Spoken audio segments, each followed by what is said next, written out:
అగ్రనేత రాహుల్ గాంధీని బీజేపీ కించపరచడంపై హయత్ నగర్ స్టేషన్లో కాంగ్రెస్ శ్రేణులు ఫిర్యాదు చేశారు. కాలే ధన్ కా కిస్సా హై, రాహుల్ కా ఇస్సా హై పేరుతో ఎక్స్లో పోస్ట్ పెట్టి అవమానించిన గుజరాత్ రాష్ట్ర బీజేపీ అధ్యక్షులు చంద్రకాంత్ రఘునాథ్ పాటిల్పై భువనగిరి ఎంపీ కిరణ్ కుమార్ రెడ్డి, ఇబ్రహీంపట్నం ఎమ్మెల్యే మల్రెడ్డి రంగారెడ్డి ఫిర్యాదు చేశారు. ఈ పోస్టర్ సోషల్ మీడియాలో విస్తృతంగా వైరల్ అయింది. ఇలాంటి పోస్టర్తో కాంగ్రెస్ పార్టీ రాహుల్ గాంధీ వ్యక్తిత్వాన్ని కించపరిచినట్లు ఎంపీ చామల ఆగ్రహం వ్యక్తం చేశారు. రాహుల్ చిత్రాలను మార్ఫింగ్ చేసి పాటిల్ రూపొందించడం ఐటీ చట్టం ప్రకారం శిక్షార్హమని ఎంపీ నిప్పులు చెరిగారు. ఒక మార్ఫ్డ్ ఫోటోగ్రాఫ్ పెట్టి బీజేపీ గుజరాత్ అఫీషియల్ వెబ్సైట్లా, అంటే అఫీషియల్ ట్విట్టర్ హ్యాండిల్లా, ఎక్స్ హ్యాండిల్లా కాలా ధన్ కా కిస్సా హై, ఏహీ రాహుల్ కా ఇస్సా హై అని ఒక మీ అందరికి చూపిస్తున్న ముఖ్యంగా ఇది. దీంట్లో మీరు చూసినట్టయితే ఇది ఒక మార్ఫ్డ్ పిక్చర్.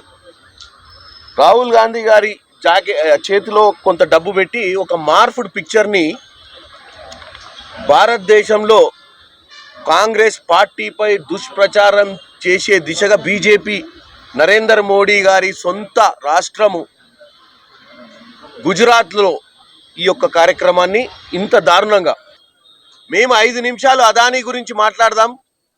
అదానీ మీద అమెరికాలో కేసులు ఫైల్ అయినాయి, అదానీ మీద అమెరికాలో కేసులు ఫైల్ అయినాయి కాబట్టి అదానీ మోడీకి దగ్గర మిత్రుడు కాబట్టి కేవలం రాజకీయ దురుద్దేశంతో లేనిపోని మాటలు, లేనిపోని ఈరోజు స్కామ్, అది స్కామ్ చేసింది బీజేపీ, అంటగట్టేది కాంగ్రెస్ మీద.